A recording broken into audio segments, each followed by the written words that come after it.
Hello everyone, welcome to my YouTube channel Dream Bake. ಇವತ್ತಿನ recipe vangibath. ಇದನ್ನು ಹೇಗೆ ಮಾಡೋದು ಅಂತ ನೋಡೋಣ ಬನ್ನಿ. ಇದಕ್ಕೆ ಬೇಕಾಗೋ ಸಾಮಗ್ರಿ ಈರುಳ್ಳಿ, ಮೆಣಸಿನ್ಕಾಯಿ, ಕರಿಬೇವು, ಕೊತ್ತಂಬರಿ, ಸ್ವಲ್ಪ ಹುಣಸೆಹಣ್ಣು ನೀರಲ್ಲಿ ನೆನೆಸಿಟ್ಕೊಳ್ಬೇಕು. ಆಮೇಲೆ ಸ್ವಲ್ಪ ಆಯಿಲು, ಜೀರಾ, ಆಮೇಲೆ ಸಾಸಿವೆ ಕಾಳು, ಬದನೆಕಾಯಿ ಇದೆಲ್ಲ ಬೇಕು. ಮೊದಲಿಗೆ ಆನಿಯನ್ ಮತ್ತು ಮೆಣಸಿನ್ಕಾಯಿನ ಕಟ್ ಮಾಡಿ ಇಟ್ಕೊಳ್ಳಿ.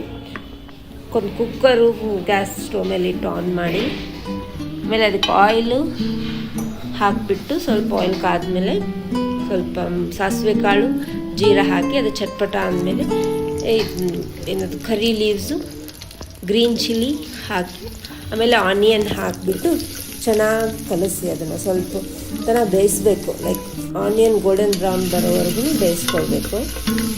ನಂತರ ಇದಕ್ಕೆ ಸಾಲ್ಟು 1 ಟೇಬಲ್ ಸ್ಪೂನ್ ಸಾಲ್ಟು, ಆಮೇಲೆ ಹಳದಿ ಪೌಡರ್, 2 ಟೇಬಲ್ ಸ್ಪೂನಷ್ಟು ನಾನು ವಾಂಗಿಬಾತ್ ಮಸಾಲ ಯೂಸ್ ಮಾಡ್ತಿದ್ದೀನಿ. ನಾನಿದು ರೆಡಿಮೇಡ್ ವಾಂಗಿಬಾತ್ ಮಸಾಲ ಯೂಸ್ ಮಾಡ್ತಿರೋದು.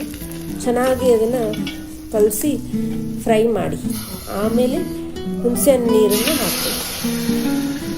ಇದೆಲ್ಲ ಆದಮೇಲೆ ಇದಕ್ಕೆ ಸ್ವಲ್ಪ ಮೀಡಿಯಮ್ ಸೈಜ್ ಕಟ್ ಮಾಡ್ಕೊಂಡಿರೋ ಬ್ರಿಂಜಾಲ್ನ ಹಾಕಿ ಚೆನ್ನಾಗಿ ಕಲಿಸ್ಬಿಟ್ಟು ಒಂದು 2 ಮಿನಿಟ್ಸ್ ಅಷ್ಟು ತನಕ ಸ್ವಲ್ಪ ಬೇಯಿಸಿ, ಅದಾದಮೇಲೆ ರೈಸ್ನ ತೊಳ್ಕೊಂಡು ಅದನ್ನ ಹಾಕಬೇಕು. ಅದು ಎಷ್ಟಂದರೆ 1 ಗ್ಲಾಸ್ ರೈಸಿಗೆ 3 ಗ್ಲಾಸ್ ನೀರು ಹಾಕ್ಕೊಂಡಿದ್ದೆ ನಾನು.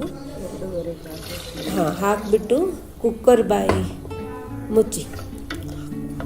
ಮುಚ್ಚಿಬಿಟ್ಟು ಒಂದು 4 ವಿಸಿಲ್ ಆಗೋವರೆಗೂ ಹೊಡಿಸಿ. 4 ವಿಸಿಲ್ ಆದಮೇಲೆ ಅದು ತಾನಾಗಲೇ ಬಿಡಲಿ, ನೀವೇನು ತೆಗೆದು ಅದು ಕುಕ್ಕರ್ ಬಿಟ್ಟಾದ್ಮೇಲೆ ತೆಗೆದ್ಬಿಟ್ಟು ನೋಡಿ, ಚೆನ್ನಾಗಿರೋ ವಾಂಗಿಬಾತ್ ರೆಡಿಯಾಗಿರುತ್ತೆ, ಘಮ ಘಮ ಅಂತ. ಅದನ್ನ ಸ್ವಲ್ಪ ನೋಡಿ ಹೇಗೆ ಬಂದಿದೆ, ತುಂಬ ಚೆನ್ನಾಗಿ ಬರುತ್ತೆ. ಆಮೇಲೆ ಅದಕ್ಕೆ ಸ್ವಲ್ಪ ಕೋರಿಯಂಡರ್ ಹಾಕಿಬಿಟ್ಟು ಕಲಸಿ ಸರ್ವ್ ಮಾಡಿದರೆ ಆಯಿತು. Ready to eat vangibath. Thank you.